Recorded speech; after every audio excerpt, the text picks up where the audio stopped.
बिस्मिल्लाहिर्रहमानिर्रहीम। अच्छा, इससे पहले Asian session and Asian kill zone के हवाले से हमारी दो क्लासें हो चुकी हैं। ये basically market maker primer course जो सीरीज थी सर माइकल जोडल्स्टन की, उसकी वीडियो नंबर है 4। वहाँ पे जो सर माइकल जोडल्स्टन ने तरतीब बनाई थी। लेकिन हमारी थोड़ी सी लेंथी क्लासें हो रही हैं।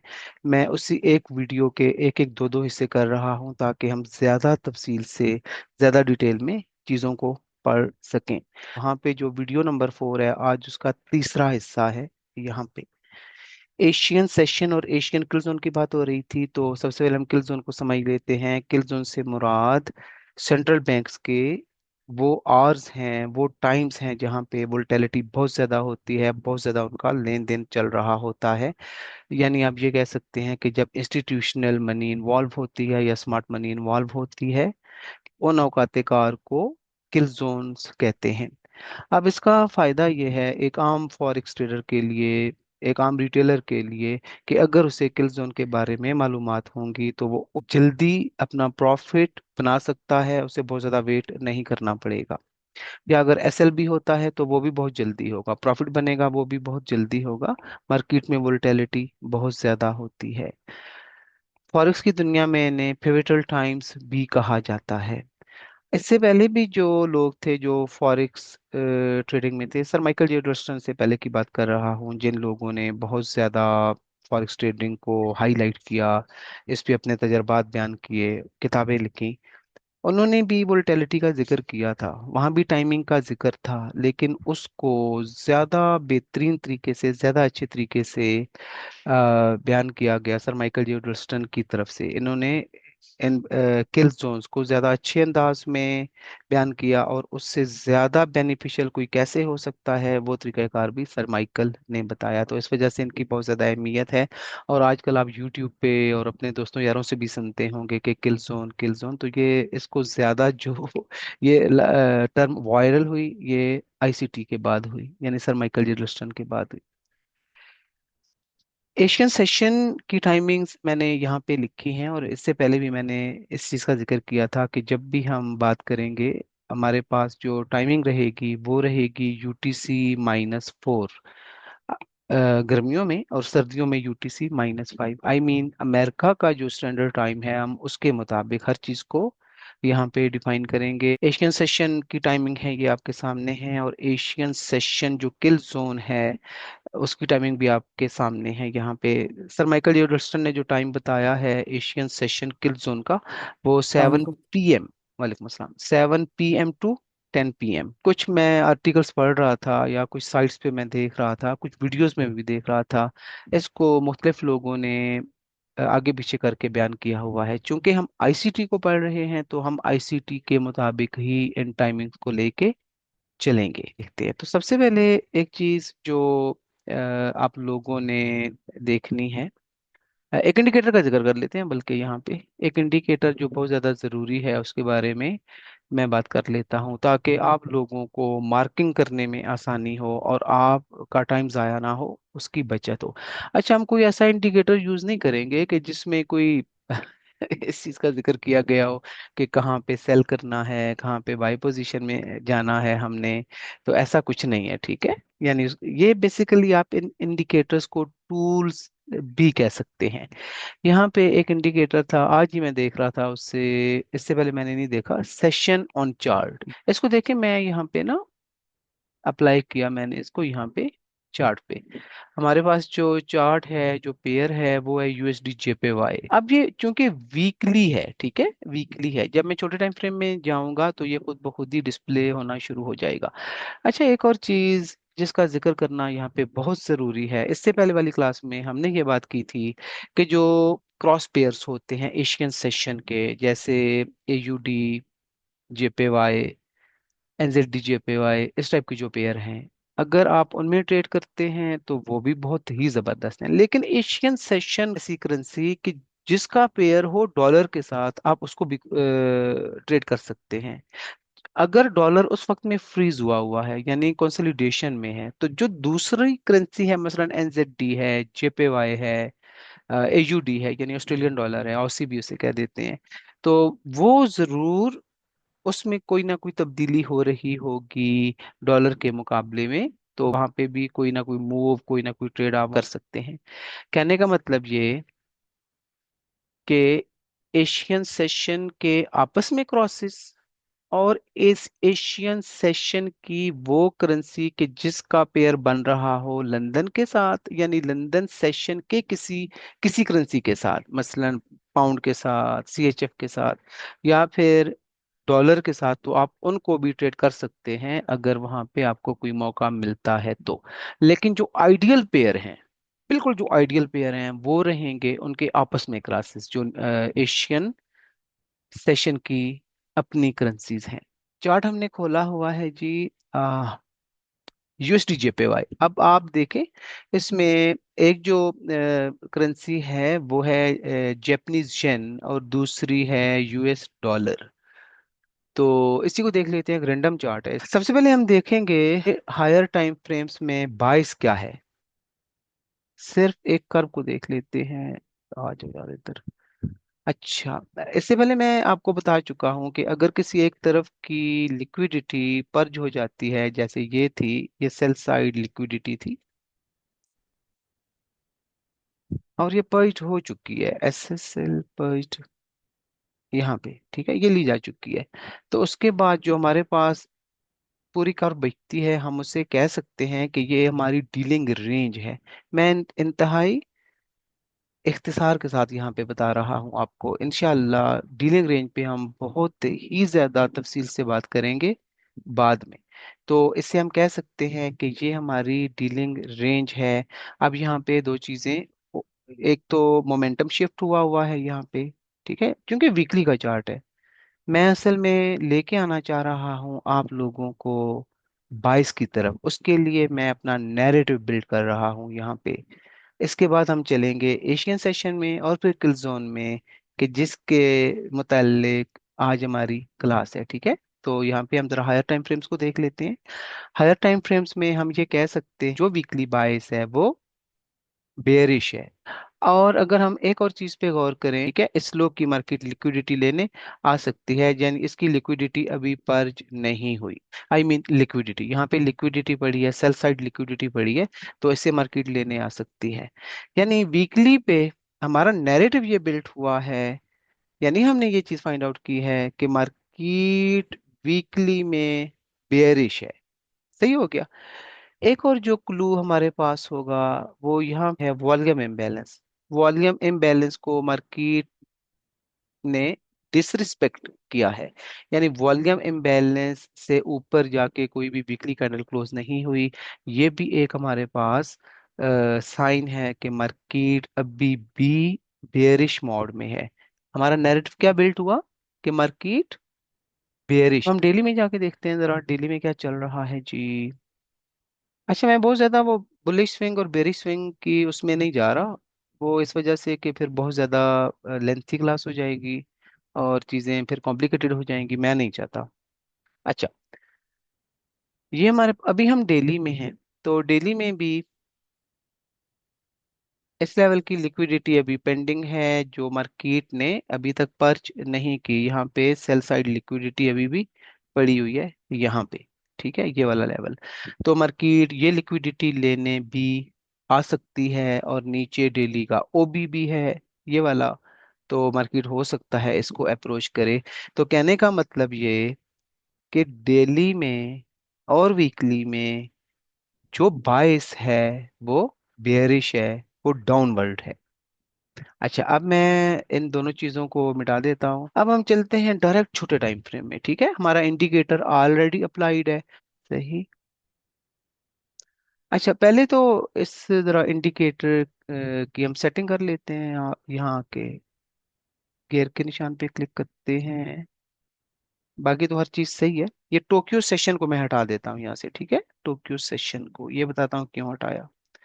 और हम इसे सेव एज डिफॉल्ट कर देते हैं, ओके। अच्छा, अब आप पहले ना सेशंस को समझ लें। ये एक रैंडम चार्ट मैंने लिया है, ठीक है, उम्मीद है इसी में हमें कुछ चीजें वाजे हो जाएंगी। ये जो ग्रीन कलर है ना, ये वाला, ये जाहिर कर रहा है हमारे लंदन सेशन को, ठीक है, ये लंदन सेशन है ये वाला। सही हो गया। और ये जो कलर है पिंक टाइप, पिंक है, अच्छा चलें जो भी है। ये है जी हमारे पास न्यूयॉर्क सेशन के लिए, ठीक है, न्यूयॉर्क सेशन। और ये थोड़ा सा जो गाढ़ा कलर है ना यहाँ पे, ये वाला, इसमें लंदन सेशन और न्यूयॉर्क सेशन आपस में ओवरलैप चलते हैं। यानी इस हिस्से में ना बहुत ही ज्यादा वॉल्यूम रहता है, जहाँ पे लंदन भी इन्वॉल्व होता है और न्यूयॉर्क की अपनी भी लिक्विडिटी होती है यहाँ पे। तो इस वजह से यहाँ पे बहुत ज्यादा वॉल्यूम रहता है। ये तो वैसे ही एक मैंने जिक्र कर दिया। आज हमारा जो लेक्चर है वो इन चीजों से रिलेटेड नहीं है, हम सिर्फ बात करना चाहेंगे एशियन सेशन पे। तो चलें जी, चलते हैं एशियन सेशन पे। अच्छा, ये जितना भी वाइट हिस्सा है ना, ये वाला, यहाँ से लेकर यहाँ तक, ये सारा का सारा हमारे पास है कौन सा session? Asian session. Asian session इससे पहले भी हमने बात की थी उन लोगों के लिए जो अमेरिका में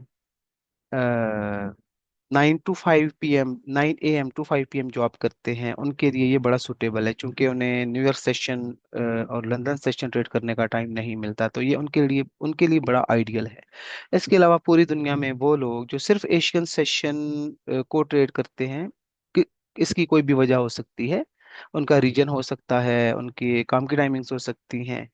तो उनके लिए ये जो वाइट हिस्सा है सारा का सारा, ये बहुत ही ज्यादा अहम है, ठीक है, यहाँ से लेकर यहाँ तक। तो देखते हैं कि एशियन सेशन को हम ट्रेड कैसे कर सकते हैं, हम कौन सी कोई ऐसी एंट्री है जो फाइंड आउट कर सकते हैं। अब जरा यहाँ पे आ जाए।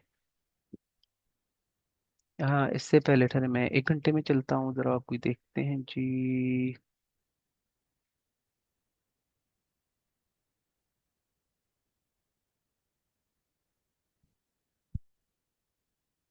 जल्दी से ना हम कोई पुराना कोई ऑर्डर ब्लॉक देख लेते हैं, कोई भी रैंडम आया, उसको मार्केट ने रिस्पेक्ट दी थी। ये हमारे पास एक ओबी है जी, ये वाला, ठीक है, ब्लैक।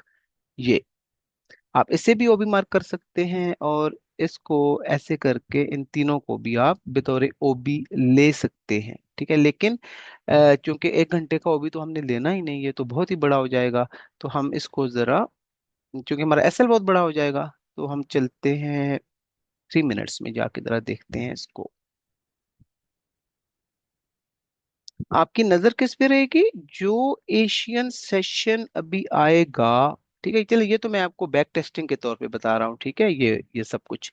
लेकिन आपकी जो नजर रहना चाहिए वो रहना चाहिए जो एशियन सेशन आप ट्रेड करना चाहेंगे। ओह, इसकी तो लिमिट ही खत्म है, 5 मिनट पे कर लेते हैं। यहाँ आ जाए, ठीक है। अभी मैं इसको जरा मिटा देता हूँ ताकि हम, ये है जी आपके पास 5 मिनट में एक को भी बढ़ा हुआ है। इससे पहले भी आपने देखा कि मार्केट एशियन सेशन की बात हो रही है, ठीक है। ये वाइट रेंज किसकी है? एशियन सेशन की है। यहाँ से मार्केट ने एक अच्छा मूव दिया था, तो इसको हम आगे लेके चलते हैं, क्योंकि ये हमारे पास इससे पहले भी एशियन सेशन में था। अब मैं चला जाता हूँ 15 मिनट्स पे।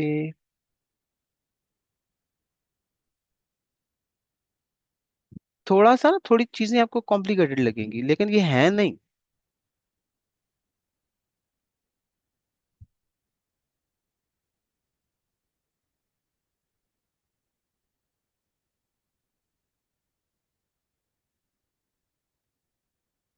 यहाँ आते हैं जरा।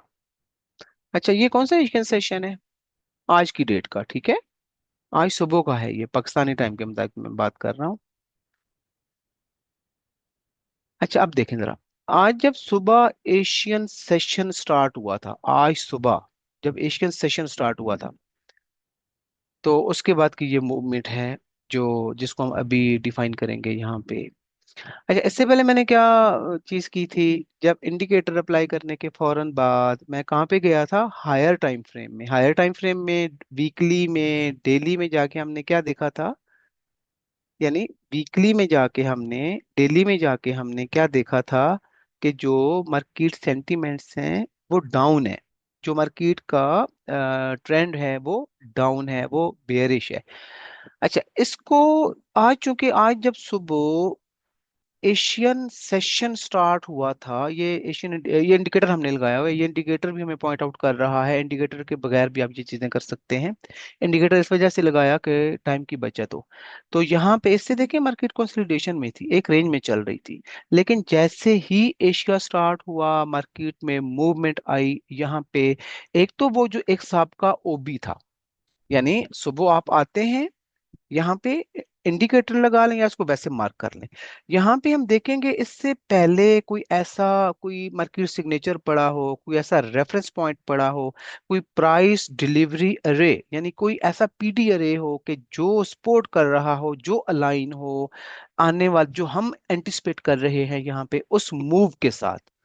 तो उस वो हमने क्या देखा कि इससे पहले एक ओबी पड़ा था, ठीक है, जो यहाँ पे मैंने, ये वाला, ठीक है, ये ओबी था जिसको हमने मार्क कर लिया। अच्छा, देन क्या हुआ, आप देखते हैं जरा। जैसे ही मार्केट ओपन हुई ना, एशिया का एशियन सेशन स्टार्ट हुआ, एशियन किल जोन जैसे ही इन्वॉल्व हुआ, तो मार्केट ने क्या किया, एक अपवर्ड मूव दिया यहाँ पे। और ये कम से कम भी आई थिंक होगा कोई 40 पिप का तो जरूरी होना चाहिए इसे, तकरीबन 56 पिप का मूव है ये। छोटे टाइम फ्रेम में चलते हैं जरा, इसको दोबारा देखते हैं जाके। ये देखें, ये मार्केट ने ये वाला मूव दिया, ये कब मूव आया, जब एशियन किल जोन स्टार्ट हुआ, ये वाला मूव। हम इस मूव को कैच कर सकते थे किस बेस पे, जो हमारे पास इससे पहले एक और एशियन सेशन में ही एक हमारे पास पड़ा था ओबी, एक ऑर्डर ब्लॉक पड़ा हुआ था, उसको अलाइन करके हम इस मूव को यहाँ पे कैच कर सकते थे। लेकिन ये उसी सूरत में मुमकिन होता कि जब हम एशियन सेशन की करेक्टरिस्टिक्स पता हो और एशियन किल जोन की करेक्टरिस्टिक्स पता हो, तो तब हम ये चीज कर सकते हैं। रैंडम तो बिल्कुल इम्पॉसिबल, रैंडम ये चीज नहीं हो सकती। एक तो ये चीज हो गई। अच्छा, आप देखिए अपवर्ड मूव था, अपवर्ड, लेकिन ओवरऑल ट्रेंड क्या था, डाउन। भाई डेली हमने चेक किया, वीकली हमने चेक किया डाउन, डेली हमने चेक किया डाउन, और इससे नीचे लिक्विडिटी भी बढ़ी है, तो मैं कह रहा था कि मार्केट वो लिक्विडिटी लेने जा सकती है। अच्छा, अब एक और चीज, मैंने इससे पहले की क्लास में जिक्र किया था कि ज्यादातर जो आपको एंट्रीज मिलेंगी वो मिलेंगी ओटीई, ऑप्टिमल ट्रेड एंट्री जोन। तो हम यहाँ पे ओटीई टूल अप्लाई कर लेते हैं, ये फिब की सेटिंग है, ठीक है, आप इस सेटिंग को कॉपी कर सकते हैं। और ये जो हिस्सा रहता है ये वाला, इसे कहते हैं ओटीई जोन। अच्छा सॉरी, इससे वो, ठीक है, क्या कहते हैं, OTE zone, optimal trade entry zone. इसके हवाले से भी हम बड़ी तफसील से पढ़ेंगे, फिर की इन सेटिंग को आप कॉपी कर सकते हैं। अच्छा, अब देखें क्या हुआ यहाँ पे, इसको मैं हटा देता हूँ ताकि वो चीजें चार्ट थोड़ा क्लियर रहे। अच्छा, ओवरऑल ट्रेंड डाउन था ना, अगर ये मूव आप उसकी यानी आप इस मूव को नहीं समझ सके, इससे पहले ओबी नहीं देख पाए, तो जो ट्रेंड चल रहा था उसके साथ तो एंट्री ले सकते हैं आप। वो कैसे, देखें, यहां से मार्केट बहुत तेजी से मूव हुई थी नीचे की तरफ, ये वाला मूव, तो ये डेफिनेटली वैसे तो नहीं आ गया ना, ये वाला मूव वैसे तो नहीं आ गया ना, जरूर यहाँ पे स्मार्ट मनी की इन्वॉल्वमेंट थी, तभी तो इतना रैपिड मूव आया यहाँ पे। और हम आईसीटी में क्या करते हैं, फुटप्रिंट्स पे चलते हैं स्मार्ट मनी के। तो इस लेग पे ये जो पूरी कर्व है, ये जो पूरी कर्व है, यहाँ पे आप ओटीई अप्लाई करेंगे, और ओटीई से डाउनवर्ड ट्रेंड के साथ हमें 30-40 पिप का मूव मिल सकता है। सर माइकल तो कहते हैं कि 20 से 30 पिप, लेकिन हमें यहाँ पे 30 पिप 40 पिप का मूव देखने को मिल सकता है। Just a minute,